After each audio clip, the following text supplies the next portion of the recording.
Muhammadul Mustafa wa ala alihi wa ashabihi wa man tabi'ahum bi ihsan ila yaumil qiyamah. Qala Allah ta'ala a'udzu billahi minasyaitonir rajim wa la taqfu ma laysa laka bi'ilm innas sam'a wal basara wal fu'ada kullu ulaika kana 'anhu mas'ula. Masyaallah muslimin rahimakumullah, usiku nafsi taqwa fazal muttaqun.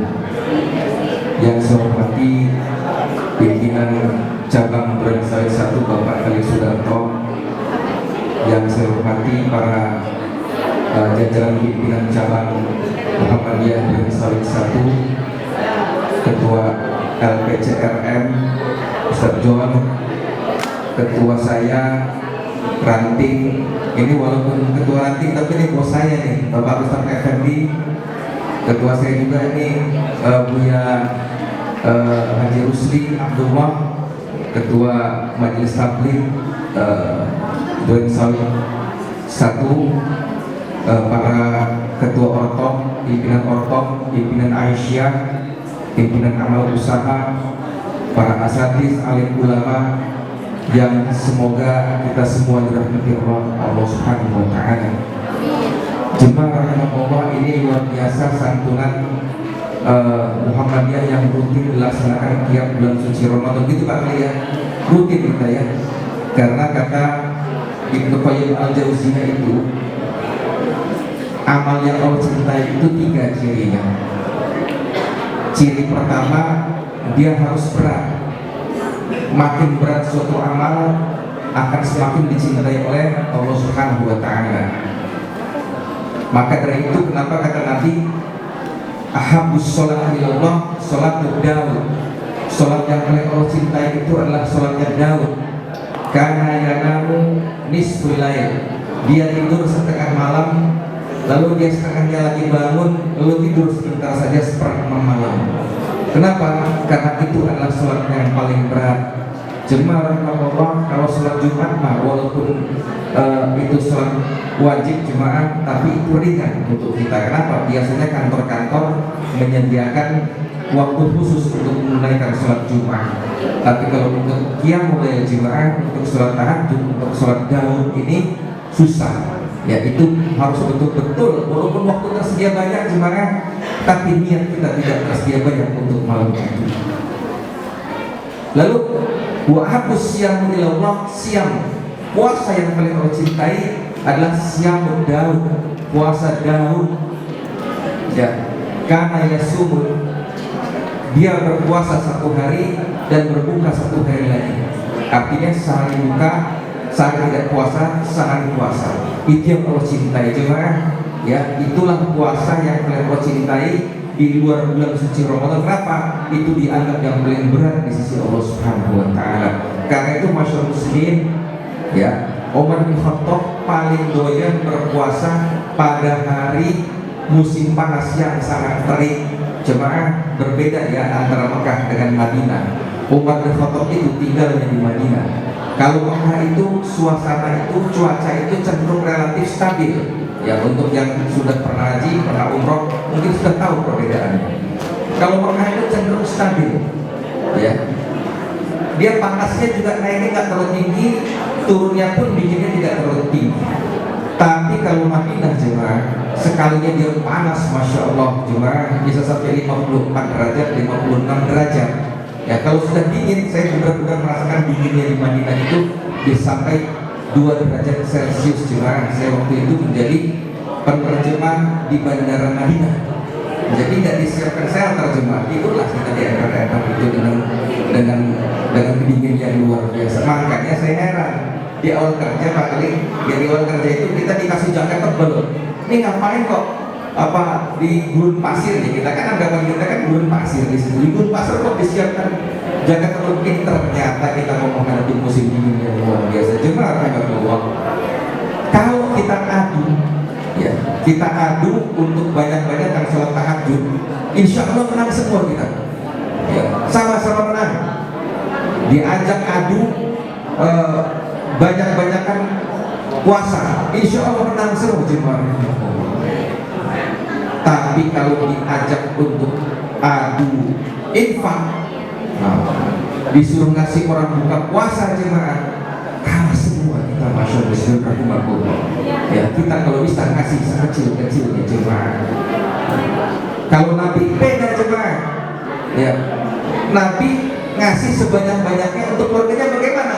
Untuk keluarga istri beliau hidup susah jemaah. Infak sampai bikin hidup susah untuk diri beliau jemaah. Bahkan ketika beliau wafat, masyaallah muslimin, beliau tidak tinggalkan warisan, ya, tidak tinggalkan tanah, ada sebidang tapi untuk wakaf. Ada tinggalkan baju besi, itu sudah digadaikan untuk orang Yahudi. Kemana duit Nabi jemaah? Duit Nabi sudah dipakai untuk infak, subhanallah. Ya. Jadi jemaah, infak ini merupakan amal yang paling berat dirasa, ya, makanya dia merupakan amal yang paling dicintai oleh Allah Subhanahu wa taala. Karena cintanya Allah Subhanahu wa taala pada infak ini jemaah, makanya satu-satunya amal yang langsung Allah tulis jumlah pahalanya itu hanya infak. A'udzubillahi minasyaitonir rajim. Masalul ladzina yunfiquna amwalahum fi sabilillah. Perumpamaan orang yang menginfakkan hartanya di jalan Allah, kama salihabatin ambat sab'a sanadi, seperti orang yang menanam biji, tiap-tiap biji yang satu biji itu bercabang 7.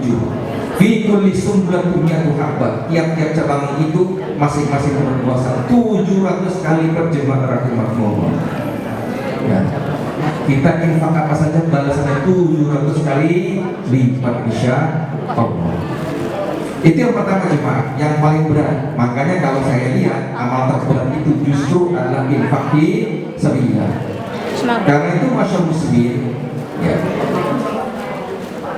kita ini kan masing-masing punya amal andalan, ya, untuk masuk surga. Ya, ada yang dengan cara ngaji, ya, khatam banyak-banyakan, ada yang dengan jalan puasa sunnah, ya, ada yang dengan jalan tahajud. Ternyata jemaah yang paling mempercepat orang bisa masuk surga ketimbang yang lain itu ternyata bukan itu jemaah, akan tapi justru infak fi sabilillah. Kata Allah Subhanahu wa taala,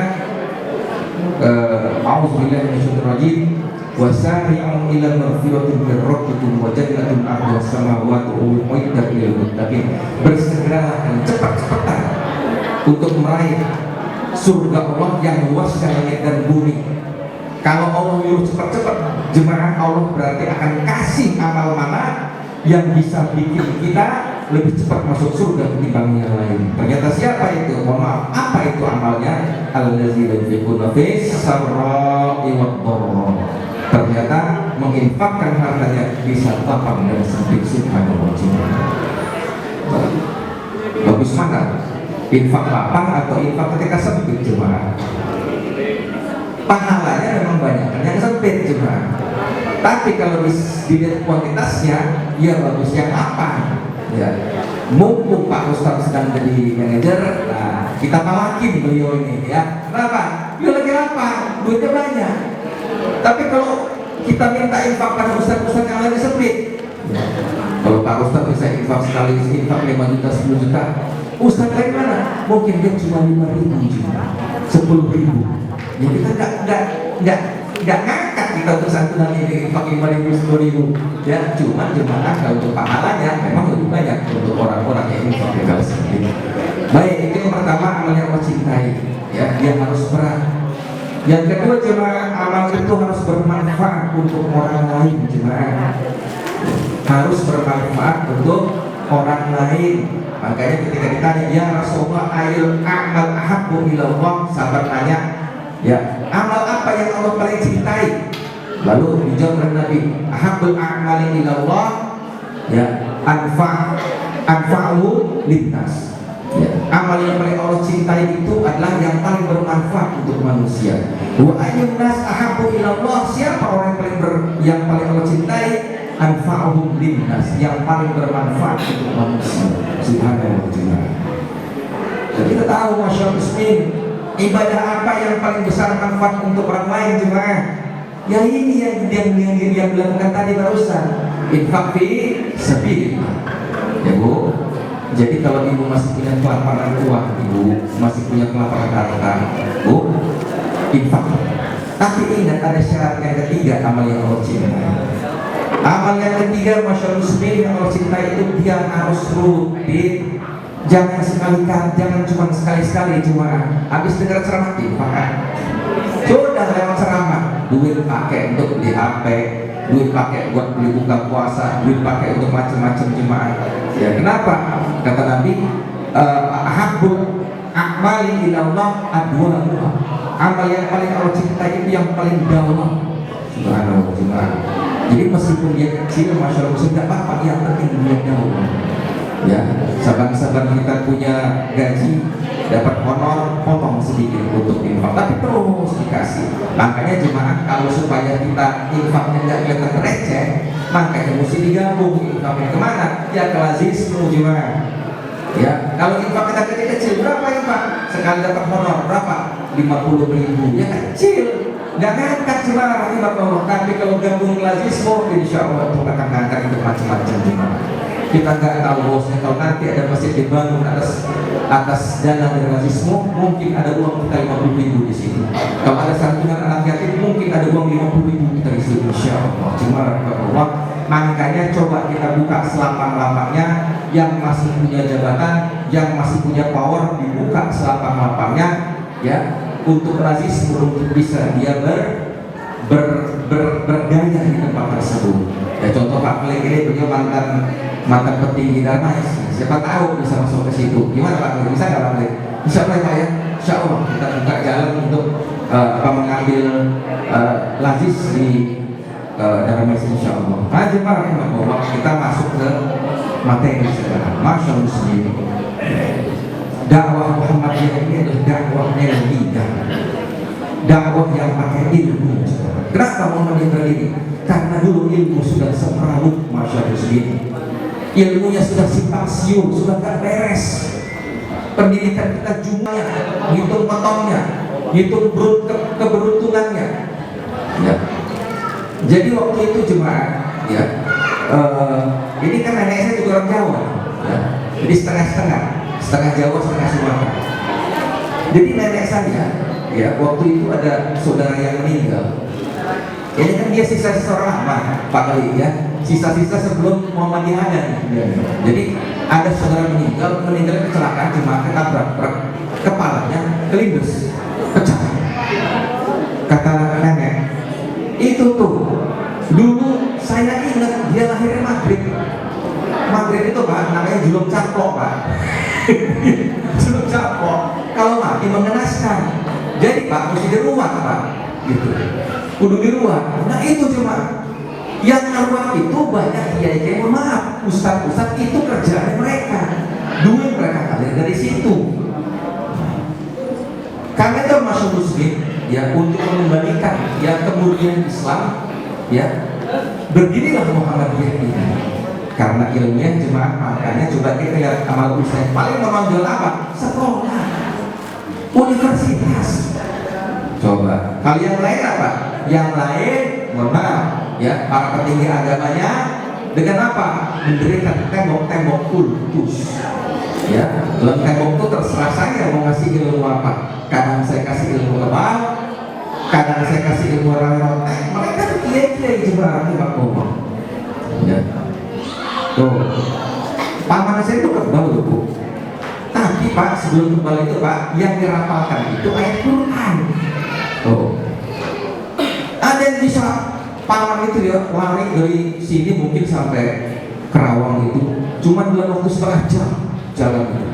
Yang berapalkan Pak ayat Quran, bener gak sih ini jemaah? Ini hurufat campur aduk antara hak dan yang batil, inilah yang diberantas oleh Muhammadiyah. Jemaah, cuman sayangnya dakwah kita hari ini, mohon maaf, ya, kurang menyentuh lapisan grassroots alias akar rumput. Betul ya Pak? Bu, betul ya Bu? Saya kadang bingung. Di tempat saya ini kan perkampungan, karang perkampungan ini perkampungan. Nanti jam 9 sudah bunyi salawatan. Mohon maaf, bukannya nggak boleh cuma salawatan itu ya. Cuma agak aneh, ini guru rumah tangga nih, dia ngepelnya pun nggak di rumahnya ya. Jam 9 salawatan cuma. Habis zuhur salawatan lagi. Habis asar salawatan lagi. Nanti lahir rame-rame, mati rame-rame. Subhanallah, jemaah, orang mati rame-rame, sampai jual tanah, jual mobil, kadang surat tanah digadaikan, jemaah rahimahullah. Dan inilah yang diruskan oleh Muhammadiyah, masya muslim rahimahullah. Yang profat-profat kayak ini yang jadi mainan para ustaz dan kiai, jemaah. Ya, karena itu kita mesti ngasih peluang seluas-luasnya untuk para dai Muhammadiyah untuk bisa terjun masuk ke lapisan paling bawah di masyarakat, jemaah rahimahullah. Jangan malah ditutup. Ya, kalau Anda punya jadi pimpinan kantor, nggak boleh malu-malu, jemaah. Sekarang ada dakwah tuh masih agresif. Lah LGBT itu agresif loh, Pak. Dia masuk ke ITB, dia masuk ke UI, dia masuk kemana-mana agresif. Lah kita yang benar, jemaah, kita yang berdiri di jalan hak, lah nggak berani. Oh, saya kan direktur di sini, nggak enak lah, nanti dibilang ekstrim. Ya nggak apa-apa. Yang penting benar kita bisa sampaikan hal itu dengan jelas. Mumpung jadi pimpinan, mumpung jadi ketua, kita masuk di DKM, jemaah rahimahullah. Kita punya power di DKM, gunakan power itu, jemaah, untuk masukkan dai-dai Muhammadiyah. Jangan malah masukin dai-dai yang lain, jemaah. Yang lain yang disampaikan, ya malah nggak jelas. Baik, jemaah rahimahullah, Allah Subhanahu wa taala sudah berfirman, "Wala taqfu ma laysa laka bihi ilm." Janganlah kalian melakukan mengikuti sesuatu yang kamu tidak punya ilmu. Inna sam'a wal basara pada kullu ulaika kana anhu mas'ula. Karena pendengaran, penglihatan, hati, artinya bukan cuma itu aja, semuanya anggota tubuh kita ini akan diminta pertanggungjawaban oleh Allah Subhanahu wa taala. Karena cuma kita nggak boleh melakukan sesuatu tanpa ilmu. Kita harus tahu bahwa ini benar, ini ada dalilnya, ini loh ada datanya. Jemaah, kita nggak boleh asal ngomong. Makanya Nabi bilang, "Man 'amila 'amalan laisa 'alaihi amruna fahuwa rad." Siapa yang melakukan suatu perbuatan yang dia tidak berasal dari kami, dalilnya kan nggak ada dari kami, nggak ada dari Al-Quran, nggak ada dari As-Sunnah, fahuwa rad, dia tertolak. Jemaah rahimahullah. Ya, sangat disayangkan, jemaah, kita akan beramal sia-sia. Betapa banyak masyarakat kita, jemaah, yang hidup dengan kesia-siaan, duit habis banyak, bermaksud untuk ibadah, ternyata ibadahnya kosong, ibadahnya zong, kata sekali, jemaah. Apalagi masyarakat muslim kita yang sudah terbina, ya, di bangku-bangku pendidikan, yang S1 sudah diajarkan metodologi penelitian. Kalau kita melihat suatu kebenaran itu harus empirik. Kan empirik itu semuanya harus sesuai data, harus ada faktanya, baru ya bisa diterima. Oh, ini loh kebenaran. Jadi nggak asal ngomong, jemaah rahimahullah. Ada yang bilang bagaimana bisa empirik kalau Quran dan hadis barangnya kan nggak ada. Gimana kita bisa mengempirikan kisah Nuh alaihissalam? Bagaimana kita bisa mengempirikan kisah Musa alaihissalam? Nah, ini orang yang nanya ini berarti metode penelitiannya nanggung. Metode penelitian itu ada dua, jemaah, ada kualitatif, ada kuantitatif. Ya, yang kuantitatif itulah yang terukur betul-betul barangnya ada nih, kayak ini ya, diukur nih, oh 50 cm, nah itu. Tapi kalau kualitatif buat jemaah rahimahullah itu metode penelitian yang berdasarkan referensi sesuai dengan yang kita yakini, yang kita imani. Oh, kisah Nuh ada disebut Allah, yang kita imani Al-Qur'annya ya surat sekian.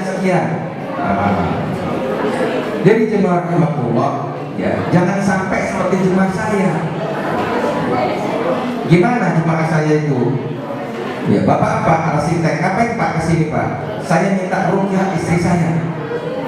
Dirukyah Pak? Iya. Kenapa siapa? Istri saya itu Ustaz. Ya, dia ini bisa tahu hal-hal gaib. Coba didukung istrinya kayak Mama Loren. Ya, dia bisa tahu. Ya, ini mau mati saya tahu. Ini mau usahanya nggak bangkrut saya tahu. Jadi ceritanya ini dia mau tobat, mau insaf. Baik Pak, gimana ceritanya? Ini Ustaz, istri saya ini ada penjaganya. Penjaganya apa? Penjaganya itu makhluk, badannya itu singa, ya, tapi paruhnya burung, ya, cakarnya besar, ada sayapnya. Pak, Bapak tahu dari mana Pak? Kalau jadi orang pintar yang lihat istri saya, yang merawat istri saya, ya Allah cuma arsitek lulusan UI, ngomongnya kayak gitu. Kok percaya Pak? Nah jemaah rahimahullah yang kayak gini banyak loh jemaah. Saya baru tahu kemarin waktu ikut pelatihan di BLK ya, itu Ustaz Jom juga tahu saya ikut pelatihan di sana. Saya baru tahu jemaah karena itu bergaul dengan orang-orang kantoran ya, dengan para profesional bergaul jemaah, ternyata mereka tuh ada dana khusus secara rutin untuk melakukan pembersihan kantor jemaah. Paham ya Bu? Pak, pembersihan kantor. Bersihin dari apa? Bersihin dari kesialan. Ya, bersihin dari jin, dari setan. Itu Pak, itu manggil loh Pak. Tim yang hantu itu pemburu hantu Pak. Bayarnya ya Allah cuma sekali musir 50 juta.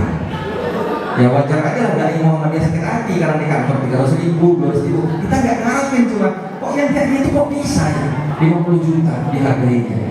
Nah begitu, Allah, jual mental. Itu cuma di kantor-kantor.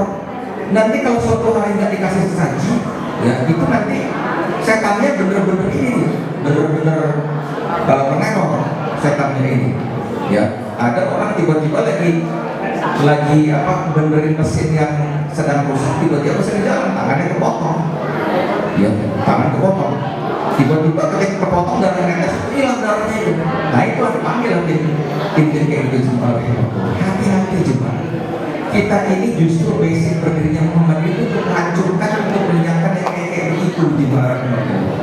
Tapi yang seperti itu justru beredar luas di masyarakat karena itu masyarakat muslimin ya kita buka seluas-luasnya ya pintu untuk para dai kita untuk bisa masuk ke kantor-kantor, masuk ke pabrik-pabrik, masuk ke perusahaan-perusahaan, masuk ke instansi jemaah ya untuk membersihkan hal-hal yang seperti itu jemaah ya.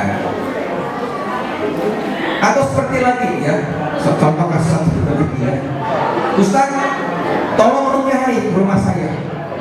Kenapa? Ini rumah saya itu dapat aura nggak beres dari pohon pinggir jalan ini. Jadi pohon beringin gede ya Pak ya, pohon beringin gede. Jadi gimana Pak? Tolong ya sama pohon-pohon sekalian.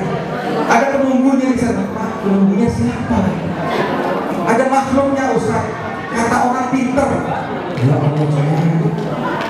Nah kayak begini yang beredar di masyarakat sekarang ini juga. Ya padahal kata Imam Syafi'i, kata Imam Syafi'i ya. Nih kita ini bolak-balik kalau ditanya, kamu mazhabnya apa? Syafi'i. Tapi cuma banyak yang ajaran Imam Syafi'i yang tidak dilaksanakan. Apa? Di antaranya nih kata Imam Syafi'i, man za'a ya annahu yarjin atau nasyahadata ya illa ayyakuna nabiyya. Siapa yang ngaku bisa lihat jin hal-hal baik semacamnya, kami batalkan, kami tolak kesaksiannya ya kecuali dia nabi. Cuma ya ditolak kesaksiannya kecuali nabi. Kalau nabi ya bisa, kenapa dikasih anugerah oleh Allah Subhanahu wa Ta'ala. Lah kalau ini orang biasa gimana orang kita bisa jin ditolak kesaksiannya? Kenapa? Para ulama kita sepakat dia ngaku bisa melihat jin itu dia satu di antara 4 ya. Pertama mungkin dia orang gila cuma ya Pak, berhalusinasi, berdelusi. Itu bukan karena beneran ada jin, tapi karena gangguan jiwa ya, gangguan jiwa. Dan itu bisa diterapi secara medis, bisa diterapi secara akal sehat cuma itu pertama ya, dia orang gila atau kena gangguan jiwa. Yang kedua, orang yang ngaku bisa melihat yang gaib itu ya, jumhur kita mengatakan dia pembohong. Yaitu cuma sekarang Gus apa? Gus Samsudin ya, Ustaz. Nah Ustaz cilik guntur bumi. Cuma yaitu Allah buntar. Nah itu cuma itu sebenarnya dia talent, dia berbakat artis ya, cuman itu dipakai untuk nipu gitu. Jadi dia orang penipu. Yang ketiga dia penyihir. Yang keempat dia tersihir. Kadang-kadang cuma ada orang yang disihir oleh jin sehingga dia bisa melihat, tapi melihat penampakan yang juga dibohongin. Itu dibude benernya. Kita nggak tahu dia asli jin itu. Apakah pakai pakaian putih, yang lompat-lompat juga? ya, apakah pakai pakaian putih, rambutnya panjang, ketawa terbang-terbang, kita nggak tahu juga. Ya, jadi ingat ya, 4 nih, pendusta. Yang kedua, orang kena gangguan jiwa, penyihir atau tersihir. Makanya 4 ini sepakat para ulama tertolak kesaksian. Nah, masyaallah muslim rahimahullah, apa hubungannya ilmu dengan Ramadan jemaah? Jemaah, tujuan utama Ramadan itu, ya, tujuan utama ini saya ingetin lagi. Tujuan utama Ramadan itu ya ayyuhallazina amanu kutiba alaikumusiyam. Hai orang-orang beriman, wajib atas kalian puasa. Apa tujuan utamanya? La'allakum tattaqun, supaya kalian takwa. Apa takwa? Takut pada Allah Subhanahu wa taala. Jemaah, jadi kalau Anda dapat setiap malam itu tarawih 71 rakaat, benar banget. Iya, saya tahu. Ya. Walaupun Anda tiap hari itu khatam 3 kali Al-Quran, ya. Tapi kalau Anda keluar Ramadan, ya, Anda tidak menjadi takwa, Anda tidak takut pada Allah Subhanahu wa taala, gagal Ramadan Anda. Nah, itu patokannya jemaah. Jadi patokannya bukan masalah Anda jadi berpakaian koko, berpeci putih, ya, atau jadi baca Quran yang bagus. Itu boleh, cuma efek samping jemaah. Yang utama Anda harus punya hati yang takut pada Allah Subhanahu wa ta'ala. Itu ciri Anda berhasil bersuci Ramadan jemaah. Nah, ya. Jadi jemaah, apa cirinya orang-orang yang takwa itu jemaah? Cirinya masyaallah muslim, dia hidupnya hati-hati. Ya. Hati-hati bicara, hati-hati memutuskan. Jadi suatu hari Umar bin Khattab pernah bertanya kepada Ubay bin Ka'ab, "Wahai Ubay, jelaskan apa itu takwa?" Ubay tidak jelaskan itu takwa. Jemaah, dalam khazanah Islam itu nyaris gak ada definisi. Coba lihat definisi mana ada? Gak ada. Salatisme ciri-ciri. Jemaah, jadi definisi silakan masing-masing, tapi ciri-cirinya sudah jelas. Kan begitu. Ya. Ditanya sama Umar, "Ya Ubay, apa itu takwa?" Kata Ubay, "Pernahkah kamu jalan di atas jalan yang banyak durinya?" Kata Umar, "Pernah." "Apa yang engkau lakukan di situ?" Kata Umar, "Ya tasyamartu wa hazartu." Aku akan sangat waspada dan sangat hati-hati sekali. Kata Ubay, "Zakat takwa itu loh." Jadi jemaah, hasil Ramadan itu kita harus hidup sangat hati-hati jemaah. Hati-hati bicara, hati-hati memutuskan, hati-hati bertindak, hati-hati memperlakukan teman, memperlakukan saudara, memperlakukan anak-anak, memperlakukan suami, memperlakukan istri. Nah jemaah, makanya Allah Subhanahu wa taala berfirman, "Ya ayyuhallazina amanu taqullaha haqqa tuqatih." Hai orang-orang beriman, bertakwalah kamu, takutlah pada Allah dengan takut yang sebenar-benarnya. Artinya ada yang takutnya enggak benar jemaah. Ngaku takut tapi gak bener takutnya. Contohnya apa? Seorang sahabat Nabi pernah nanya, "Ya Rasulullah, di tempat saya itu ada seorang ibu, ya, rajin saban malam tahajud, ya, saban malam tahajud, ya, kemudian rajin baca Quran, siang dia banyak berinfak berember-ember kurma, walakin tu'zi jiranaha bilisaniha." Tapi dia suka melukai tetangganya dengan lisannya. Apa kata Nabi? "La khairu fiha bal hiya finnar." Gak ada gunanya si ibu ini tahajud, gak ada gunanya dia infak banyak-banyak, baca Quran banyak-banyak, dia di neraka. Subhanallah. Kenapa? Takutnya palsu. Ya Bu ya, takutnya gak bener. Ya, sekarang dia puasa cuma lulus puasa, dia korupsi jalan terus, zinanya jalan terus. Ya, sinetron perang bubur nek diterusin apa dulu ya? Diterusin, nggak bisa habis Bu. Tapi nggak punya takut pada Allah, tapi waktu kita dihabiskan tuh waktu seperti itu. Ya udah Ustaz, saya tutup nih TV-nya, saya jual. Dibuka apa? YouTube dibuka. YouTube ditutup, Netflix masuk.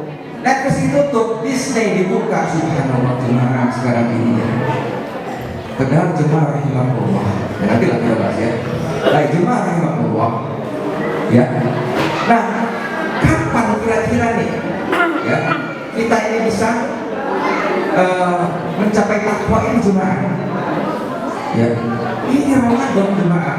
Kita bisa takwa. Nah, siapa yang paling bisa untuk meraih takwa ini? Innama yakhsyallaha min ibadihil ulama.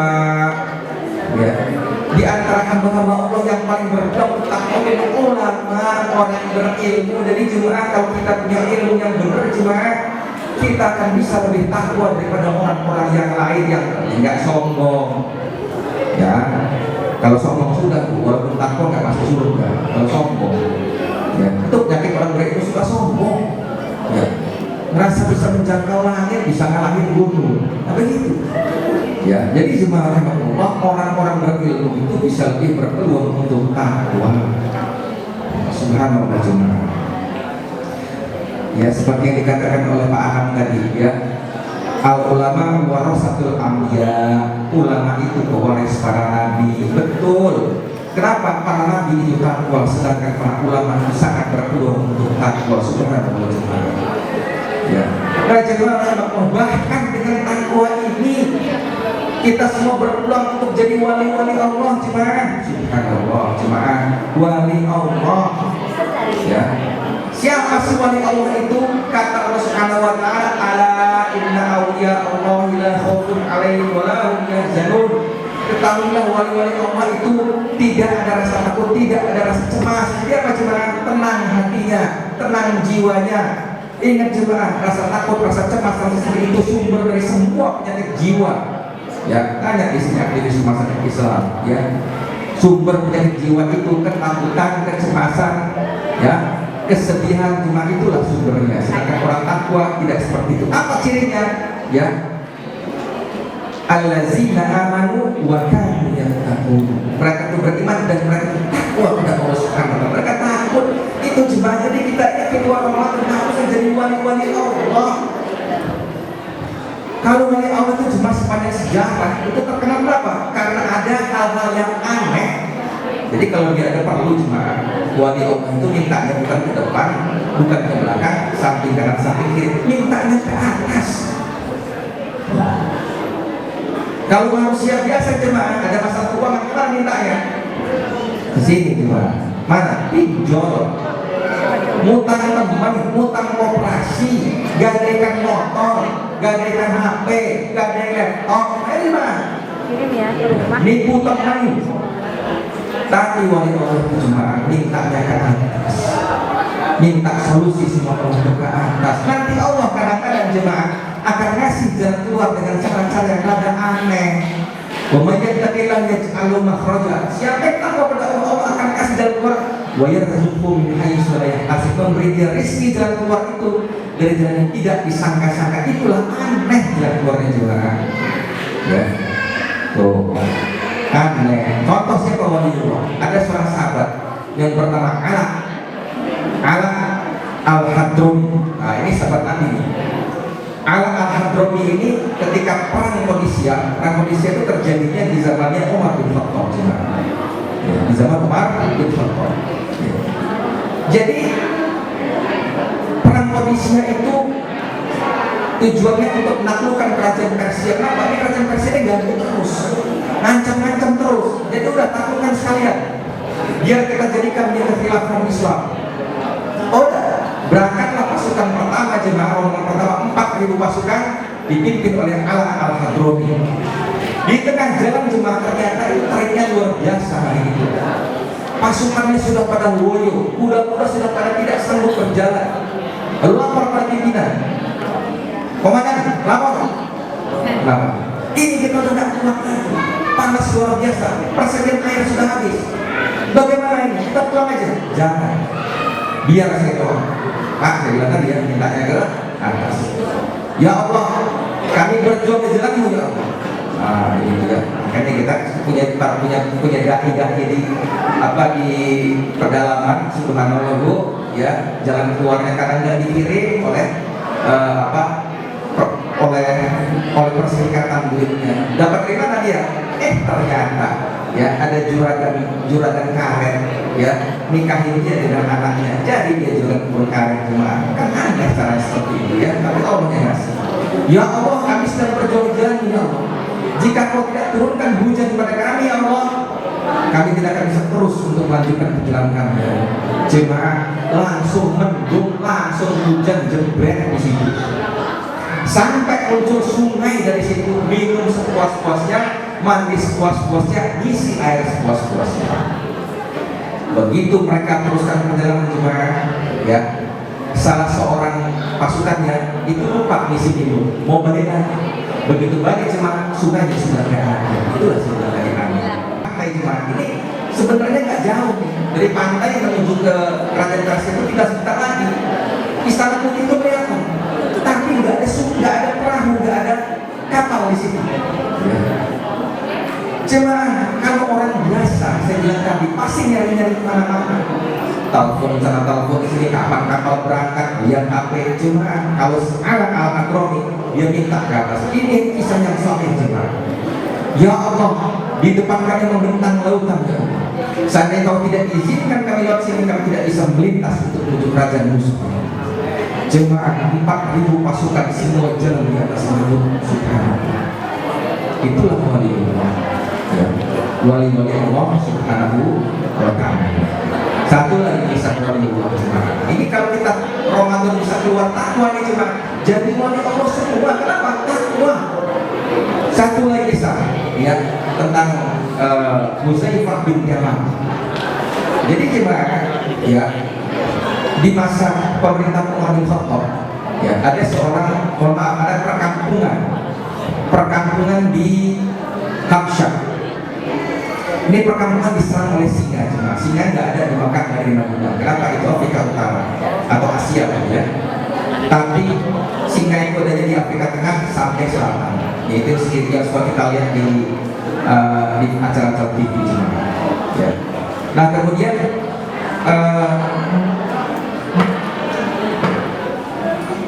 perkampungan ini cuma diserang singanya besar, nggak ada yang mampu menaklukkan. Jadi orang nggak berani keluar rumah, nggak bercocok tanam, nggak berdagang di rumah aja. Akhirnya seorang lari ke Madinah minta bantuan kepada Umar bin Khattab yang ketika itu menjadi khalifah. Ya Amirul Mukminin, kami minta bantuan. Desa kami diserang oleh singa yang buas. Tolong kirim bantuan. Baik, ku kirimkan 10 pasukanku yang paling kuat. Kirim. Jemaah 10 pasukan keok semua, kalah lawan singa. Akhir komandannya lari dari Madinah, ya minta, wahai Amirul Mukminin, kami kalah lawan singa. Ya, tolong dong, tolong kami, kirimkan lagi 100 pasukan. Lalu kata Umar, yang bermasalah itu bukan senjata, bukan kekuatan fisiknya, yang bermasalah itu adalah hati kalian. Kirimkan 1 sahabat, satu. Siapa itu? Huzaifah bin Yaman. Jemaah, Huzaifah ini tempat Nabi curhat, ngasih tahu tentang hal-hal baik selalu pada Huzaifah bin Yaman. Berangkat Huzaifah berangkat, lalu sampai sana, mana singanya? Ayo kita cari singanya. Begitu ada singa depannya, gimana sih? Huzaifah, Bismillahirrahmanirrahim. Pak, Bu, dipegang kuping singa, dijewer singanya. Ibu ntar selesai Ramadan jangan jewer ya di Taman Safari. Saya pernah nih Bu ya. Jadi itu supir saya waktu itu kan, saya sama anak-anak ya ke Taman Safari. Pas kandang singa cuma kebelet tipis dia. Gimana cuma? Udah ngeliatin singa kira-kira 100 meter keluar. Pak mau apa ya? Saya bilang Pak rodek singa Pak ini saya. Gimana? Tipis dia. Nah, cuma saya tidak akan mati. Kenapa? Kualitas saya tidak sekualitas Huzaifah bin Yaman. Huzaifah dijewer. Apa kata Huzaifah? Benarlah kata Nabi, siapa yang hatinya hanya takut pada Allah, maka Allah akan membuat seluruh makhluk ciptaan itu takut kepadanya. Tapi jika manusia tidak takut pada Allah, maka Allah akan bikin seluruh makhluk ciptaannya itu tidak takut padanya. Pergi kamu sini, aku pergi sini. Ingat Bu ya, jangan keraguan, pegang wing singa ya, habis sakit nanti lah ya. Wah, selesai Ramadan sudah takwa, wah ya Allah, pegang, sudah habis. Jemaah, ya. Jadi kita balik lagi, ilmu ini apa? Ya saya bilang tadi, ilmu kita gunakan ini untuk betul-betul menjadi orang-orang yang takwa. Tapi jemaah kok kita sayang ya, kita ini kok keluar Ramadan pada nggak tahu. Kalau takwa itu Pak, kalau kita semua ini kan kaum muslim 250 juta pada puasa semua, harusnya Pak negeri orang takwa itu kata Allah, walau anna al-qura amanu wattaqau, seandainya penduduk sebuah negeri beriman dan bertakwa, la fatahna alaihim barakatin minas samaa'i wal ardh, akan kami buka untuk mereka berkah dari langit dan bumi. Jemaah, kebuka nggak berkahnya jemaah? Kebuka nggak berkahnya untuk kita jemaah? Bukan nggak jadi berkahnya? Ada. Beras impor, bawang impor, kedelai impor, sapi impor. Ya Allah jemaah, nggak berkah kita ini. Jadi cuma duit kita ini sama Singapura itu cuma nggak ada sumber daya alam. Itu negeri calo, tapi cuma duit mereka bisa beli 10.000 mangkok bakso, ini Pak ya, kan $1 Singapura 10.000 ya. Mereka bisa 10.000 mangkok bakso, kita cuma dapat 1 mangkok bakso, makanya jemaah kita kurang gizi.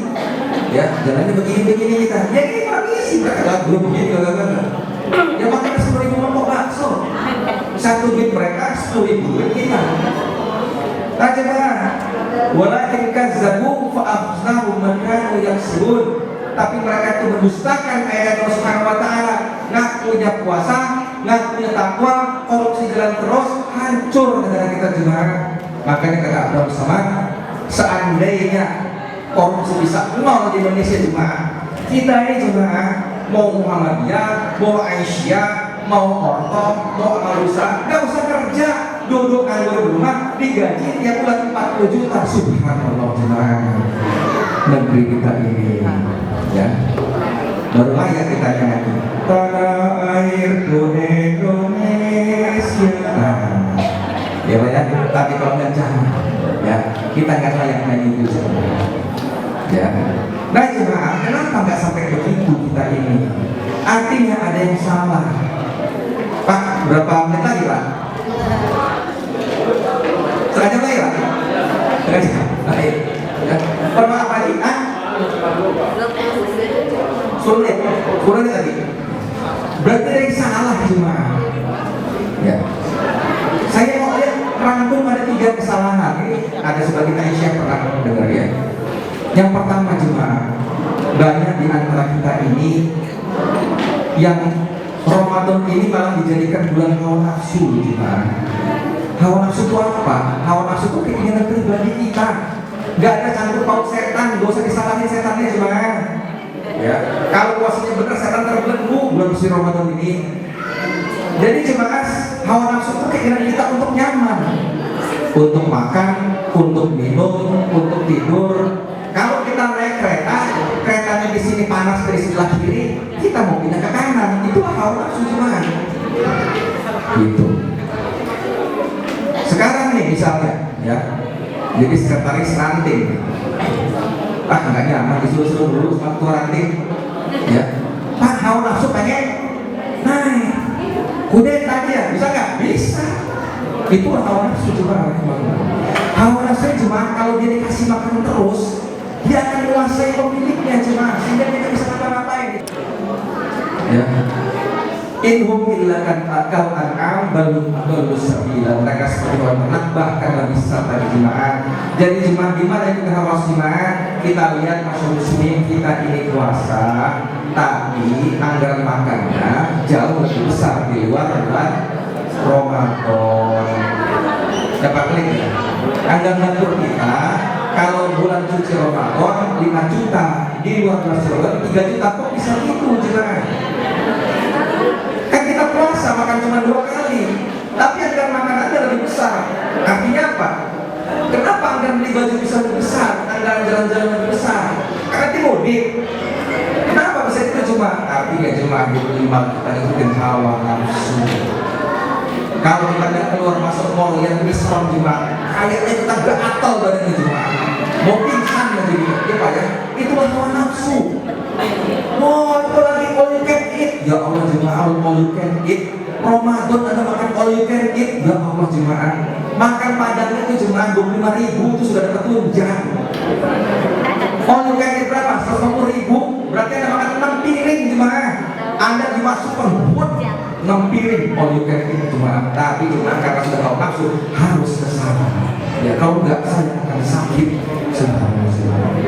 Ini pertama ya Bu, Ramadan kita malah jadi bulan hawa nafsu. Yang kedua jemaah, banyak Ramadan kita sah tapi tidak diterima oleh Allah Subhanahu wa Ta'ala. Bagaimana sah tapi tidak diterima Bu? Pak, sah itu kalau syarat ketiga. Pertama ya berniat sebelum fajar. Yang kedua, yang kedua tidak nifas. Yang ketiga tidak makan, tidak minum, tidak bersetubuh di siang hari, betul ya? Sah. Tapi kata Allah Subhanahu wa Ta'ala, man lam yada' qaulaz zur. Siapa yang tidak meninggalkan kata-kata palsu wal amal bih dan perbuatannya, falaisa lillahi hajah ayyada ta'ama wa syaraba. Allah tidak perlu dia meninggalkan makanan minumnya. Apa artinya? Allah enggak nerima cuma. Kalau kita masih bikin perbuatan yang sia-sia, masih suka nonton, masih suka ngabuburit, nggak keluar jemaah, Allah nggak perlu dengan puasa juga jemaah. Makanya hati-hati jemaah dengan bukber. Ya kalau bukber kayak gini, bukber pakai tausiah, bukber pakai santunan Pak. Kalau bukber bersama teman-teman kita SMA, lihatin bukber yang ngobrol dalam nggak keluar, bahkan ada yang selingkuh setelah itu. Dengan apa? Dengan CLBK. Subhanallah jemaah. Baik terakhir ya, ini kata bos saya 50 menit. Yang terakhir jemaah, kita itu nggak fokus pada Al-Quranul Karim. Jemaah bisanya takwa itu jemaah kalau kita belajar kandungan Al-Quran. Kok ini kan Al-Quran ya? Kalau kita belajar kandungan isi Al-Quran jemaah.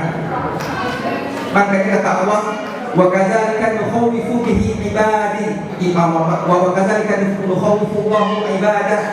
Demikian akan ditakut-takuti dengan Al-Quran, dengan azab, dengan hari kiamat, dengan neraka hamba-hamba Allah. Fa ya ibadi fattaqun, wahai hamba-hambaku, takutlah kamu pada Allah, takwalah kamu jemaah. Jadi jemaah yang bisa bikin kita takwa itu isinya Al-Quran. Sekarang jemaah kita keluar dari acara ini, yuk tugas kita nambah, bukan cuma menghantamkan Al-Quran jemaah, pelajari isinya. Makanya kata Ibnu Abbas, wa kana Jibril yaqulu min kulli lailatin min Ramadan. Jibril datang di tiap malam Ramadan menemui Nabi kita untuk apa? Faidarisul Quran, untuk mempelajari kandungan Al-Quran Bu. Makanya tadarus itu sebenarnya di masjid gimana tadarus Bu? Baca ganti-gantian ya, betul Bu. Padahal tadarus itu mempelajari isi Al-Quran ya Bu. Jadi sekarang nambah ya Bu tugasnya, khatamnya jangan dikurangin. Yang tahun lalu khatam 2 kali, khatam sekali, silahkan diterusin. Tapi ingat, tambah lagi supaya nggak nonton sinetron, supaya nggak nonton YouTube. Tambah apa? Pelajari isi kandungan Al-Quran tentang azab Allah di neraka, tentang dahsyatnya pada mahsyar, tentang dahsyatnya hari hisab. Bagaimana di hari hisab semuanya diam. Maaf, semuanya ngomong kecuali lidah lisan kita jemaah diam, nggak bisa ngomong, semuanya bersaksi untuk kita. Ya, pelajari bagaimana kekuasaan Allah untuk menghancurkan kaum sebelumnya. Itu jemaah yang bisa bikin hati kita takwa. Tapi jemaah kalau kita baca terus Quran nggak ngerti isinya jemaah, akan bisa takut sama Allah? Nggak bisa jemaah. Atau itu kalau ngerti kandungan Al-Quran. Jadi Bapak Ibu, ini saya sudah masuk juga nih. Sudah habis waktunya, sudah 10 menit ya. Pak Haji, sudah Pak Haji ya, insya Allah ya kita selesaikan.